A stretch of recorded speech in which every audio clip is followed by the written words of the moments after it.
Pourriez-vous faire savoir au général que j'aimerais lui parler un moment? Je ne veux pas me battre contre mon 5e régiment. À vos ordres. Soldats du 5e régiment, me reconnaissez-vous? Me reconnaissez-vous, soldats? Oui, mon empereur!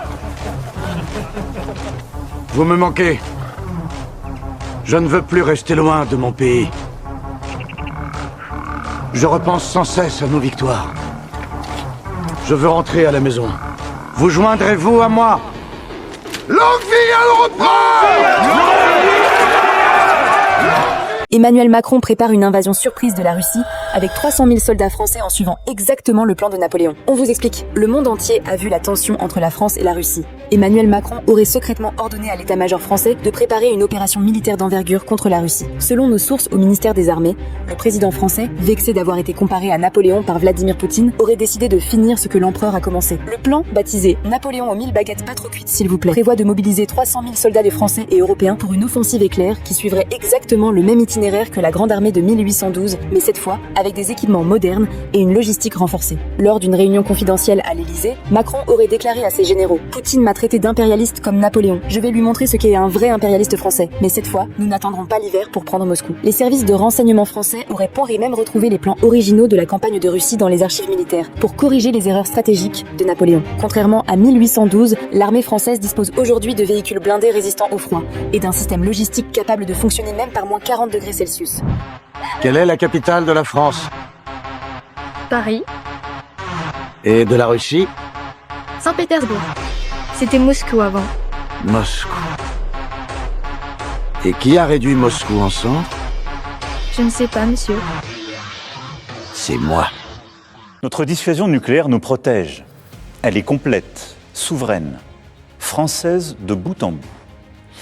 Elle a, depuis 1964, de manière explicite, toujours joué un rôle dans la préservation de la paix et de la sécurité en Europe. Mais répondant à l'appel historique du futur chancelier allemand, j'ai décidé d'ouvrir le débat stratégique sur la protection par notre dissuasion de nos alliés du continent européen.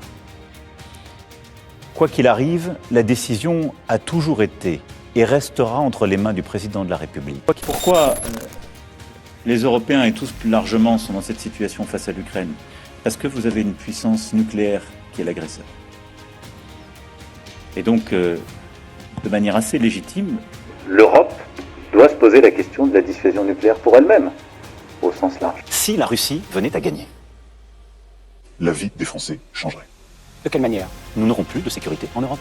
Qui peut penser une seule seconde que le président Poutine, qui n'a respecté aucune de ses limites et aucun de ses engagements, s'arrêterait là? Donc ce qui se passe en Ukraine aujourd'hui, Si relève nous également laissons- des intérêts vitaux de la France. Il y a un danger La existentiel sécurité, pour la France. la sécurité de l'Europe et la sécurité des Français se joue là-bas. Et ce sont nos intérêts vitaux. Vous employez là un terme qui a des connotations particulières, je vous dis la sécurité. Vous-même, vous avez utilisé menace existentielle. Mais oui, mais parce que- Existentielle, ça veut dire que Mais c'est notre je- existence qui est en cause. Je en jeu. le dis et je l'assume. Nous avons déjà subi les conséquences de cette guerre dans notre quotidien. On a déjà subi ces attaques. On a déjà, dans plusieurs de nos hôpitaux, subi des jours et des jours de dysfonctionnement à cause de cette agressivité russe. Nous avons subi les conséquences en Europe. Le prix du gaz, la situation de notre économie, le coût des céréales, les dérèglements économiques qui s'en sont suivis sont la conséquence de cette guerre qu'a lancée la Russie. Et si la Russie gagne cette guerre, La crédibilité de l'Europe sera réduite à zéro.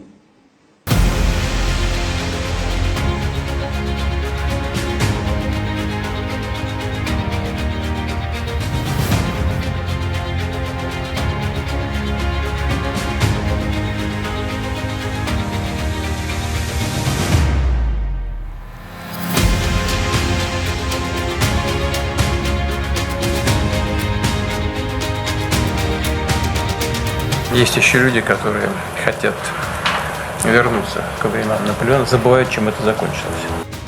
Nous avons démasqué son jeu. S'il y a un cessez-le-feu, ce n'est pas pour faire la paix durablement. Ce sera pour mieux reprendre la guerre. C'est vous qui qualifiez les pays africains comme les pays pauvres du monde, mais vous ne voulez pas les laisser diriger leur pays eux-mêmes. Et ce que vous oubliez, nous sommes en 21e siècle et ces temps colonial n'arrivera plus jamais. Je dis bien jamais. Fin novembre, le Tchad avait annoncé qu'il mettait fin à l'accord militaire entre Paris et N'Djamena, mettant un terme à 60 ans de coopération militaire depuis la fin de la colonisation française. Et quelques heures plus tard, c'est le président sénégalais qui a indiqué que la France allait devoir fermer ses bases militaires au Sénégal. Entre 2022 et 2023, le Niger, le Mali et le Burkina Faso, d'anciennes colonies françaises, avaient déjà enjoint Paris à retirer son armée de leur territoire après l'arrivée au pouvoir de juntes militaires dans ces trois pays qui se sont rapprochés de la Russie. Qui n'ont pas eu le courage, vis-à-vis de leurs opinions publiques, de le porter. Aucun d'entre eux ne serait aujourd'hui avec un pays souverain si l'armée française ne s'était pas déployée dans cette région. Colère du Premier ministre sénégalais pour qui l'armée française aurait échoué. Elle est d'ailleurs mise à la porte par un autre pays de la région à la fin du mois, le Tchad, où la sortie du président français ne passe pas. Je crois qu'on a oublié de nous dire merci. C'est pas grave, ça viendra avec le temps. L'ingratitude, je suis bien placé pour le savoir, c'est une maladie non transmissible à l'homme. L'armée ukrainienne a annoncé une première historique. Les Mirage 2000 français, livrés il y a à peine un mois, ont été engagés pour repousser l'attaque aérienne russe. Des avions de chasse, notamment des F-16 et des Mirage 2000, ont participé aux opérations de défense. C'est une première en 3 ans de guerre. Cette nuit, l'Ukraine a utilisé pour la première fois des chasseurs français Mirage 2000 pour repousser une attaque massive de la Russie. 58 missiles et 194 drones ont été envoyés par Moscou en quelques heures, mais l'armée ukrainienne en a abattu 134 grâce aux systèmes anti-aériens, au brouillage électronique et au Mirage 2000. Les chasseurs français, livrés il y a à peine un mois, ont intercepté des missiles de croisière russes. Un succès confirmé par Paris et salué par Zelensky lui-même.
Nous, tout ce qu'on veut, c'est qu'il n'y ait pas de blessés, qu'il y ait encore moins de morts. Voilà, parce que l'histoire nous dépasse un peu, que nous, on ne sait pas ce que vous dites exactement hors caméra, tout ça. Voilà, j'espère que vous comprenez bien ce qu'on essaye de vous dire. Faut arrêter d'être chafouin, hein. Faut arrêter. Et puis nous, on a plein de problèmes aussi de notre côté, hein, parce que voilà, le grand patron, il s'occupe de l'Ukraine et tout, mais nous, on a le problème des retraites. Il y a aussi l'électricité qui a énormément augmenté. Peut-être c'est un petit peu votre faute. Moi, je dis pas. Si le pays est en guerre, bien entendu, mais Anne-Marie, je vais vous dire la vérité. On reporte les élections on est présidentielles. à quelques semaines, à quelques jours d'un accord de paix, tout le monde le dit. Même les plus proches de Macron le disent. Alors, je vous avoue, mais que sur 2 secondes. Vas-y. Avec cette question, comment financer cet effort militaire? Emmanuel Macron a appelé à investir 200 milliards d'euros dans un premier temps et estimé que la France devrait faire passer le budget des armées de 2 points de PIB actuellement à 3 ou 3,5%, soit 40 milliards d'euros de plus chaque année. Mais où trouver cet argent alors que les finances du pays sont dans le rouge? Barthélémy Philippe, le chef de l'État, évoque la création d'un nouveau livret d'épargne réglementé comme le livret A, mais fléché vers les entreprises de défense. Oui, à 18%, le taux d'épargne des ménages français est l'un des plus élevés d'Europe. Une manne que convoite le gouvernement en quête de fonds pour la défense. D'où cette idée de livret qui servirait à financer les petites et moyennes entreprises du secteur, souvent confrontées à la frilosité des banques. Reste à séduire les épargnants.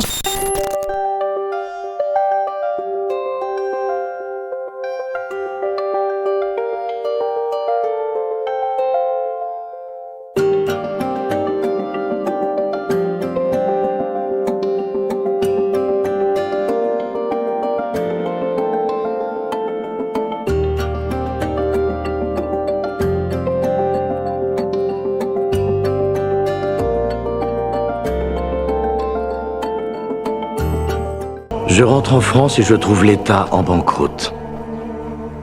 Imprimant des billets dépensés dans l'heure. Je trouve l'Italie envahie par la coalition austro-russe. La Hollande occupée par la coalition anglo-russe.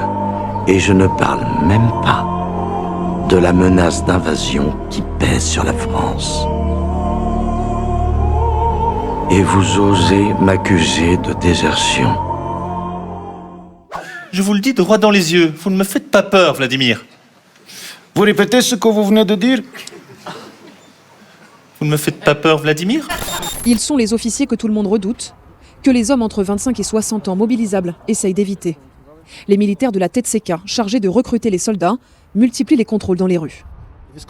Nous vérifions les papiers des hommes que nous rencontrons. Carte d'identité, documents d'officier et convocation militaire. Sergueï n'est pas en règle, il reçoit une convocation. Ça m'ennuie d'être contrôlé. Ça me fait perdre du temps, mais il faut qu'il y ait des gens mobilisés. Devant notre caméra, les officiers restent polis.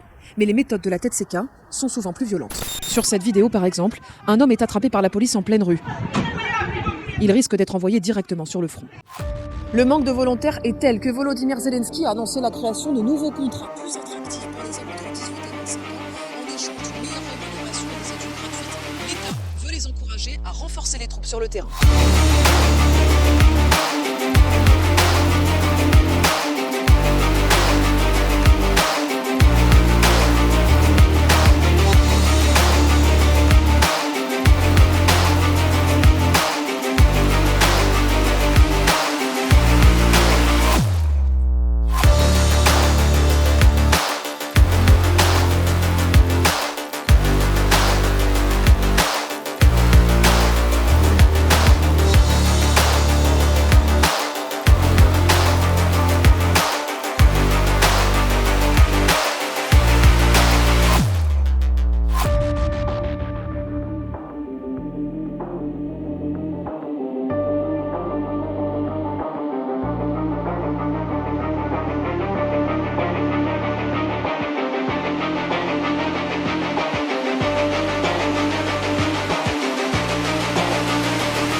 Лед, а ты откуда? А? Сомской? Сумская? А где остальные пидорасы? Еще есть где-то здесь? Уверен? Не надо.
Контрольте ліво. Контроль прямо. Ой, блядь. Какие ты нахуй свой? Лежать, сука! Есть! Башь ее! Минус! Красава!